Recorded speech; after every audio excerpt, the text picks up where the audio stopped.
কি মহারাজ, আপনি এরকম গুম মেরে বসে আছেন কেন? মহারাজ, আপনার শরীরটা কি খুব খারাপ? পেট গুড়গুড় করছে, জ্বর, সর্দি, কাশি? আমার মনে হচ্ছে মহারাজের গ্রহ নক্ষত্র হঠাৎ চলতে চলতে থেমে গেছে। বিজ্ঞানের মতে মহারাজের গতিশক্তি স্থিতিশক্তিতে রূপান্তরিত হয়েছে। কদিন আগেই ছটপটে ছিলেন অতি সুখে। আজ হঠাৎ মহারাজ মোদের কুলুপ এঁটেছেন মুখে। না না না, সেসব কিছুই না। চিন্তায় চিন্তায় আমার মুখের ভাষাই হারিয়ে ফেলেছি। আপনি কোনো চিন্তা করবেন না মহারাজ। আপনার কি সমস্যা শুধু আমাকে খুলে বলুন, আমি সব সমস্যার সমাধান করে দেব। আরে সমস্যা কি শুধু আমার নাকি? এই সমস্যা তোমাদের সকলের সমস্যা। হ্যাঁ? আমাদের সকলের কি সমস্যা? শোনো, কদিন বাদেই দুর্গাপুজো, এদিকে রাজকোষের অবস্থাও টলমল। তাই এবারে রাজবাড়ির পুজোটা বুঝলে ওই নম নম করেই করতে হবে। না না, শুধু নমনমর কেন, আমি বিশুদ্ধ আচার মেনে সমস্ত মন্ত্র উচ্চারণ করে সুন্দরভাবে পুজো করব। পণ্ডিত, তুমি পণ্ডিত হলেও তোমার উপস্থিত বুদ্ধি কিন্তু হাঁটুর নিচে। মহারাজের কথা নম নম মানে স্বল্প ব্যয়ে পুজোটা সামলাতে হবে, কি তাই তো? হ্যাঁ একদম। গোপাল, তুমি আমার মনের কথা বলেছো। কিন্তু মহারাজ, গোপালের কথা শুনে আপনার মন ভরলে কি হবে? রাজকোষ তো আর ভরল না। হ্যাঁ মহারাজ, এবার অল্প টাকার মধ্যে রাজবাড়ির দুর্গাপুজো সামলাতে হবে। তখন থেকে সেটাই তো ভেবে কুল কিনারা পাচ্ছি না। মহারাজ, মহারাজ, আমার মনে হয় এই পুজোর কেনাকাটার দায়িত্ব গোপালের ওপর ছেড়ে দেওয়া উচিত। কেন কেন? গোপাল কেন? কারণ গোপালের মতন কিপ্টে এ রাজ্যে আর একটাও নেই। হ্যাঁ, এটা তো রাজবৈদ্য একদম ঠিক কথা বলেছে। হ্যাঁ তাই তো, গোপালের মতো কিপ্টে তো এ রাজ্যে আরেকটা নেই। তাই এবারে দুর্গাপুজোর সমস্ত দায়িত্ব তোমার উপরে ছেড়ে দিলাম গোপাল। যথা আজ্ঞা মহারাজ, আমি মাথা পেতে দায়িত্ব নিলাম মহারাজ। মহারাজ, এই অধমের দিকেও একবার তাকান। আমিও দুর্গা মায়ের সেবায় নিজেকে উৎসর্গ করতে চাই। তাই সব দায়িত্ব গোপালকে না দিয়ে আমাকেও কিছু দায়িত্ব দিন। ও ভালো তো। আর শুধু তুমি কেন, তোমাদের সকলকেই কিছু কিছু করে দায়িত্ব নিতে হবে। গোপাল কেনাকাটা করবে, আর সব কার্যকলাপ নিয়ন্ত্রণ করবে তোমরা। পুজোর জোগাড় করবে, ভোগের রান্না সাহায্য করবে, রাজবাড়ি সাজাতে সাহায্য করবে। ধুর ধুর, ভাবলাম এই সুযোগে কিছু টাকা পয়সা হাতানো যাবে, মহারাজ সবটাই মাটি করে দিলেন। ধুর ধুর। তাহলে গোপাল, তুমি আজ থেকে কাজে লেগে পড়ো। পুজো তো আর বেশি দিন বাকি নেই। যথা আজ্ঞা মহারাজ। এই তো যোদামণি, তোরা চলে এসেছিস। আপনার কথার খিলাপ করার মতন সাহস এখনো আমাদের হয়নি মন্ত্রী মশাই। যাই হোক, তোদের কিছু কাজ করতে হবে। কি কাজ মন্ত্রী মশাই? সবকিছুতেই রাজি, যদি পাই পয়সা করি আজই। ওরে ধৈর্য ধর, সময় মতো সব পাবি। আগে কি করতে হবে সেটা শোন। বলুন মন্ত্রী মশাই। তোদেরকে গোপালের পিছনে ছায়ার মতো পড়ে থাকতে হবে। মহারাজ গোপালকে পুজোর সব দায় দায়িত্ব দিয়েছেন। গোপাল কখন কি কাজ করছে সেই সব জেনে আমাকে জানাতে হবে। ব্যাস এইটুকু কাজ? হ্যাঁ, এইটুকু। যা, এক্ষুনি কাজে লেগে পড়। আর আমাদের দিনা পাওনা? আগে কাজ, পরে দক্ষিণা। যা তো।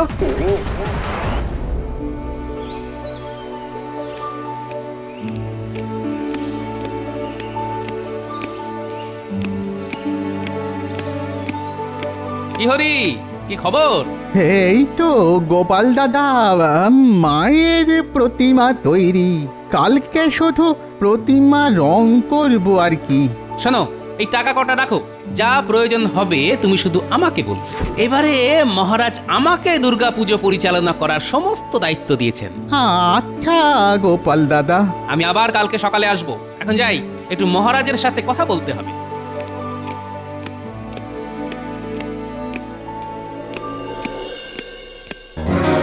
মন্ত্রী মশাই, খবর জোগাড় করে এনেছি। কি খবর? চটপট বলে ফেল। গোপালকে একটু আগেই দেখলাম রাজবাড়ির দালানে হরি কুমোরের সাথে কথা বলতে। আর তারপর ওই অন্দরমহলে মহারাজের সাথে দেখা করতে চলে গেল। হরির সাথে কি কথা বলছিল সেটা বল। হরিকে গোপাল টাকা দিল। হরি বলল প্রতিমা গড়ার কাজ শেষ, কাল থেকে শুরু হবে প্রতিমা রং করার পালা। আচ্ছা ঠিক আছে, তোরা যা, এবার যা করার আমি করব। আমাদের বকশিসটা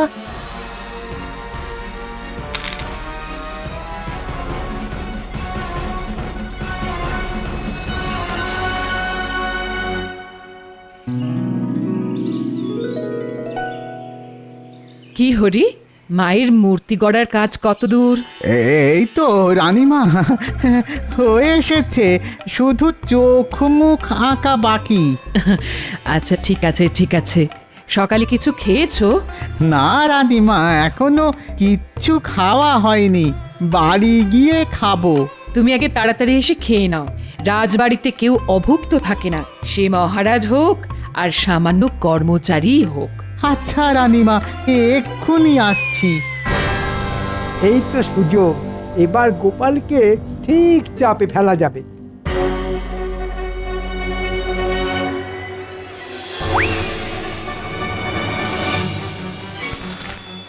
ব্যাস, এবার এই তুলিগুলোকে সরিয়ে রাখবো, তারপর যা দোষ হবে সব গোপালের নামে পড়বে।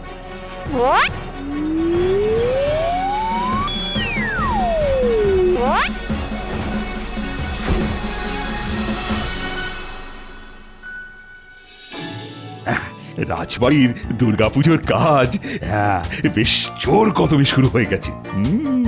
আমি গোপালের তৎপরতা দেখে বেশ খুশি হয়েছি।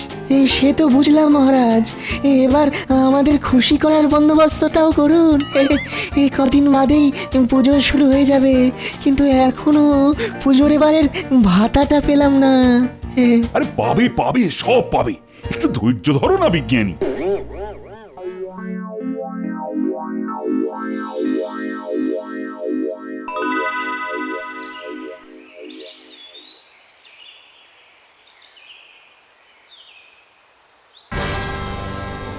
এই মরেছে, সব কিছুই তো আছে, হঠাৎ করে প্রতিমা রং করার তুলিগুলো গেল কোথায়? ধুর ধুর ধুর, কোথায় যে রাখলাম তুলিগুলো? কোথায় যে রাখলাম? সর্বনাশ হয়ে গেছে মহারাজ, সর্বনাশ হয়ে গেছে। হ্যাঁ, কি সর্বনাশ হলো গহরি? আর বলবেন না মহারাজ, আমার দুর্গা প্রতিমা গড়ার কাজ মোটামুটি সমাপ্ত, শুধুই চোখ মুখ আঁকা বাকি। এখন দেখছি আমার রং করার কোনো তুলি নেই। আচ্ছা হরি, তুমি তোমার বাড়ি থেকে আসার সময় তুলি এনেছিলে তো? হ্যাঁ গোপাল দাদা, এনেছিলাম। তাহলে তুলি রাজবাড়ির দালান থেকে গেল কোথায়? আমি চারিদিক তন্ন তন্ন করে খুঁজলাম, কিন্তু কোথাও পেলাম না। হ্যাঁ, এ তো ভারী মুশকিল হলো। তুলি না পাওয়া গেলে প্রতিমা গড়ার কাজ সম্পূর্ণ হবে কিভাবে? হয়েছে ওই গোপালের জন্য মহারাজ। ওকে দায়িত্ব দিলে এরকম তুলির মতো আরো কত কিছু দিনে দুপুরে উদাও হয়ে যাবে, দেখতেই পাবেন। একদম বাজে কথা বলবেন না মন্ত্রী মশাই, আমি অপয়া হলে আপনি একটা শুটকো। কি বললে? এই, তোমরা থামবে। আচ্ছা হরি, তুমি একটু অপেক্ষা করো, আমি রাজসভাসদের পুজোর বকশিস দেওয়ার কাজ শেষ করে তোমার সাথে এই নিয়ে আলোচনা করছি। তোমরা সবাই সারিবদ্ধভাবে সামনে এসে দাঁড়াও আর একে একে পুজোর বকশিস নিয়ে যাও। প্রথমে আসবে রাজবৈদ্য।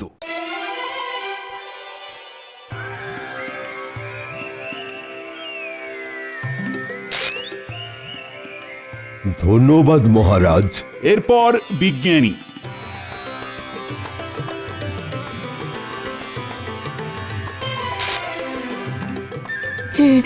অসংখ্য ধন্যবাদ মহারাজ, ধন্যবাদ। এবার আসবে গোপাল।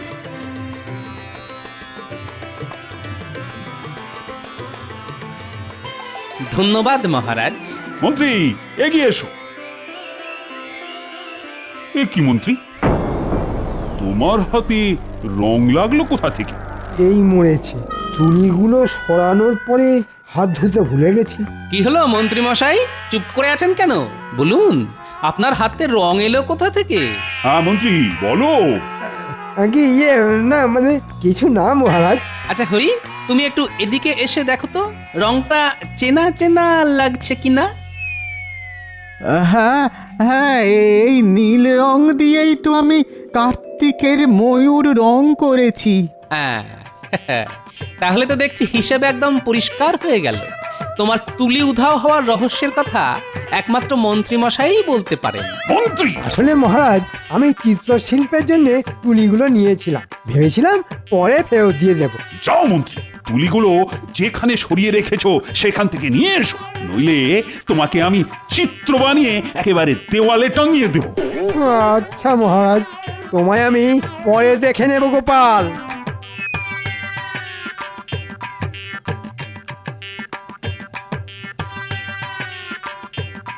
দেখলেন মহারাজ, মন্ত্রীমশাই হিংসায় আমার উপর দোষারোপ করতে চেয়েছিলেন, কিন্তু সেসব ভেস্তে যাওয়ায় মন্ত্রীমশাই রাগে একেবারে গজগজ করছেন। ছাড়ো গোপাল, মন্ত্রীর কথা ভুলে যাও, আর সাবধানে বুঝে শুনে সব কাজ করো। ও দাদু, দাদু তোমার হাতে ওগুলো কি গো দাদু? দাদু, ও দাদু, আমাদের জন্য কি এনেছো? ও দাদু, এবার পুজোয় আমাদেরকে কিছু কিনে দেবে না? ও দাদু। আরে আরে দাঁড়া দাঁড়া, সবার জন্য সব কিনেছি। এই নে, এটা পুঁটির পুজোর জামা, এটা ন্যাপলার, এটা গুলটের, আর এটা ট্যাপার, আর এটা পুঁচকের। তুমি খুব ভালো দাদু। খুব ভালো। এবার আমরা পুজোয় দারুণ মজা করব। শোন, তোদের একটা কাজ করতে হবে। ঠিক আছে দাদু। আমাদের মন্ত্রীমশাইয়ের পিছনে ছায়ার মতো পড়ে থাকতে হবে। ছায়ার মতো?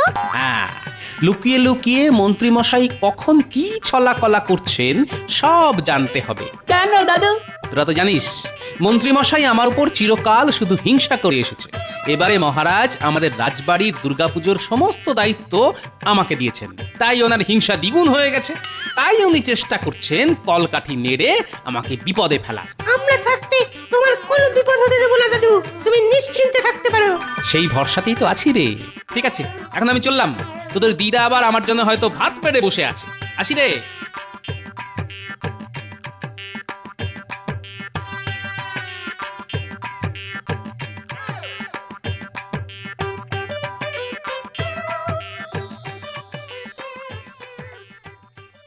দেখেছো, মানুষটার কোনো কাণ্ড জ্ঞান নেই। সে কখন থেকে ভাত বেড়ে বসে আছে, এখনো বাড়ি ফেরার নাম নেই। এই যে এসে গেছি। আহ গিন্নি, এত উতলা হচ্ছ কেন? পুজোর কেনাকাটা করতে হলে একটু দেরি তো হবেই। তা আমার জন্য কি কিনেছো শুনি? জামদানি, বেনারসি, নাকি ঢাকাই মসলিন? এনেছি যখন নিজের চোখেই দেখে নাও। বাবা, দেখেই না তোমার চোখ একেবারে ছানা বড়া হয়ে যাবে। কই কই দেখি দেখি। এই যে দেখো গিন্নি, তোমার জন্যে পুজোর শাড়ি। মাগো, এ তো সামান্য একটা তাঁতের শাড়ি। কি বলছো কি গিন্নি? তাঁতের শাড়ি সামান্য? তাঁতিরা কতদিন ধরে তাঁত বুনে এই শাড়ি তৈরি করে জানো? ভাবলাম জামদানি, বালুচরি কি ঢাকাই মসলিন কিছু একটা আনবে আমার জন্য। শুধু শুধু তোমার কথা ভাবলেই বুঝি চলবে? ওই নাতি নাতনিদের কথা তো ভাবতে হবে নাকি? সবকিছু বুঝে শুনে চলতে হবে তো। ঠিক আছে ঠিক আছে ঠিক আছে, এখন খেয়ে নাও। আমি পুজোতে তাঁতের শাড়ি পরেই ঘুরবো, রাজবাড়ির বউ হওয়ার ভাগ্য করে তো আর আসিনি। দাদু, দাদু বাড়ি আছো? ও দাদু, দাদু, ও গোপাল দাদু বাড়ি আছো? কি হয়েছে রে ন্যাপলা গুলটে? দাদু, তুমি তো আমাদেরকে দায়িত্ব দিয়েছিলে মন্ত্রী মশাইয়ের পেছনে ছায়ার মতো পড়ে থাকতে। জানো দাদু কি হয়েছে? আরে কি হয়েছে সেটা না বললে জানবো কি করে? মন্ত্রী মশাই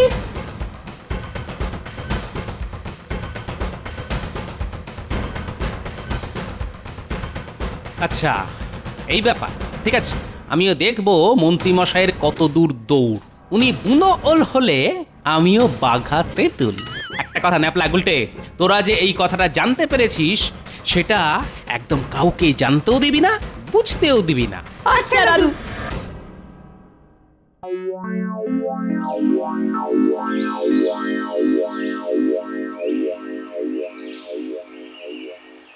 কি গো, বাড়িতে বসে আছো কেন?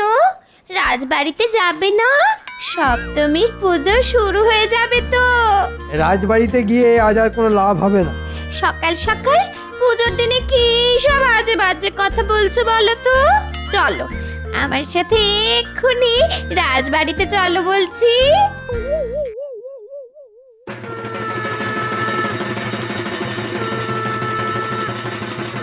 দেখো সবাই, এবারের রাজকোষের অবস্থা খারাপ হওয়া সত্ত্বেও গোপাল নিজে দাঁড়িয়ে থেকে কত সুন্দরভাবে সমস্ত পুজোর আয়োজন করেছে।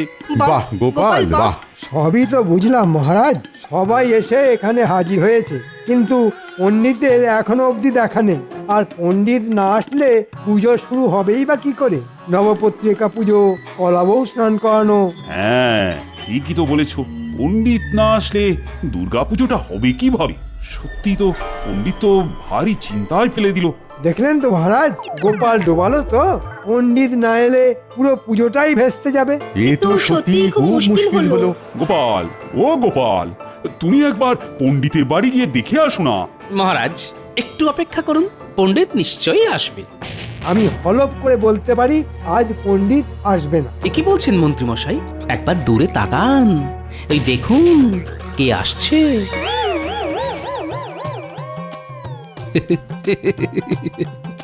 পণ্ডিত এখানে কি করে? পণ্ডিত রাজবাড়ির পূজারি, তা এখানে আসবে না তো কোথায় যাবে? হ্যাঁ, না আমি তো কি বলছো মন্ত্রী? না, কিছু না কিছু না, এমনি এমনি। কি মন্ত্রী মশাই অবাক হয়ে গেলেন? আপনার পরিকল্পনা ভেস্তে গেল তো? কিসের পরিকল্পনা? কিসের ভেস্তে যাওয়া? তাহলে শুনুন, আমি ঘটনাটা বলি। আমাকে মহারাজ দুর্গাপুজোর দায়িত্ব দিয়েছেন বলে মন্ত্রী মশাই প্রথম থেকেই আমার উপর হিংসাতে জ্বলে পুড়ে মরছেন। তাই তিনি প্রথমে কুমোরের তুলি সরান, যাতে কুমোর প্রতিমা গড়ার কাজ না শেষ করতে পারে। তারপর হাতে নাতে মন্ত্রীর প্যাঁচ ধরা পড়ায় তিনি অন্য পরিকল্পনা করেন।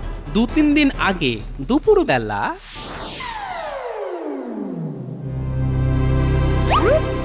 কি ভগবান, বাড়ি আছো? আরে মন্ত্রী মশাই যে, তা হঠাৎ করে আপনি আমার বাড়িতে? কোনো দরকার বুঝি? হ্যাঁ শোনো, তোমাকে এক কাজ করতে হবে। কি কাজ? আগে বলো, তুমি পুজোর সময় তোমার দেশের বাড়ি উড়িষ্যায় যাও কিনা? হ্যাঁ যাই। কেন? এবার তোমাকে তোমার সাথে আর একজনকে নিয়ে যেতে হবে। হ্যাঁ, আরেকজনকে? বলেন কি, কাকে? আমাদের রাজসভার পণ্ডিতকে তুলে নিয়ে যেতে হবে। এই মরেছে, তাহলে কৃষ্ণনগর রাজবাড়ির এই পুজো কে করবেন? তোমাকে ওসব নিয়ে একদম চিন্তা ভাবনা করতে হবে না। পুজো হবে কি হবে না সেটা আমি বুঝে নেব। কিন্তু অত দূর একজনকে নিয়ে যাব, তা ওই খরচপাতি তা সেটা তো আছে নাকি? এই নাও তোমার খরচাপাতি। কাজটা যেন ঠিক সময় হয়ে যায়। হ্যাঁ, আপনি একদম চিন্তা করবেন না মন্ত্রী মশাই। আমি ঠিক সপ্তমী পুজোর আগের রাতে রাজপণ্ডিতকে আমার দেশে উড়িষ্যায় নিয়ে চলে যাব। মনে থাকে যেন। এ কি সর্বনেশে কাণ্ড রে ন্যাপলা! আমাদের পণ্ডিত মশাই চলে গেলে রাজবাড়ির পুজোটা হবে কি করে? চল চল, এক্ষুনি গোপাল দাদুকে খবরটা জানিয়ে আসি। দাদু, ও দাদু, বাড়ি আছো? দাদু, ও গোপাল দাদু। এরপর মহারাজ আমি সোজা চলে যাই কেলে পচার বাড়ি। কিরে কেলে, বাড়ি আছিস? হে গোপাল দাদা, বলো বলো, তা হঠাৎ তুমি আমার বাড়িতে? শোন কেলে, তোকে চোর থেকে পণ্ডিত হতে হবে। আমি তো চোর, তাও এখন চুরি ছেড়ে দিয়েছি, কিন্তু পেটে এত বিদ্যে নেই যে পণ্ডিতই করতে পারবো। ওরে বোকা, তোকে পণ্ডিত হতে হবে না, শুধু সাজতে হবে। মাথা ন্যাড়া হতে হবে, মাথায় টিকি রাখতে হবে। ন্যাড়া হতে হবে? সে কি? হ্যাঁ, কৃষ্ণনগরের কল্যাণের জন্য তোকে হতে হবে। তারপর তোকে আমাদের রাজপণ্ডিতের বাড়িতে গেরুয়া পরে গায়ে চাদর মুড়ি দিয়ে ষষ্ঠীর রাতে শুয়ে থাকতে হবে। এই মরেছে, কেন গো? অত প্রশ্ন করিস না, যা বলছি সেটা করতে হবে, বুঝলি? আচ্ছা গোপাল দাদা।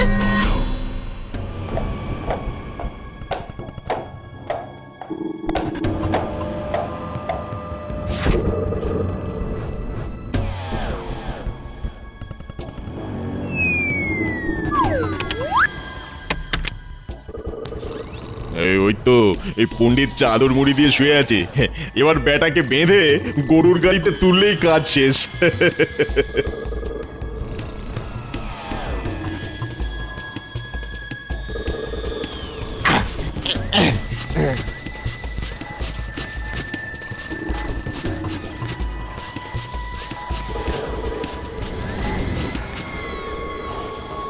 কি বুঝলেন মন্ত্রী মশাই? আসল পণ্ডিত এখানে পুজো করতে এলো, আর পণ্ডিত রূপী কেলে পচা এখন উড়িষ্যায়। সাবাস গোপাল, সাবাস। আজ তোমার বিচক্ষণতার জন্য পুজোটা হচ্ছে, নইলে যে সব কিছু ভেস্তে যেত। যা, আমার সব চাল ভেস্তে গেল। মন্ত্রী, আজ আমি তোমাকে শুলে চড়াবো। থাক না মহারাজ, শুভ দিনে আর ছুঁচো মেরে হাত বন্ধ করবেন না। না না না, শাস্তি তো মন্ত্রীকে পেতেই হবে। ভুলে গেছে মহারাজ, ক্ষমা করুন। মহারাজ এক কাজ করুন, পুজোতে তো রোজ অনেক খাওয়া দাওয়া হবে, অনেক বাসনপত্র হবে, সেই সব কিছু মন্ত্রী মশাই না হয় পরিষ্কার করবেন। হ্যাঁ, ঠিক বলেছ মন্ত্রী, তুমি তাই করবে, আর এটাই তোমার শাস্তি। তাহলে আর দেরি কেন, পণ্ডিত মশাই সপ্তমীর পুজো শুরু করুন। হ্যাঁ, নিশ্চয়ই নিশ্চয়ই। বলো জয় মা দুর্গা। জয় মা দুর্গা।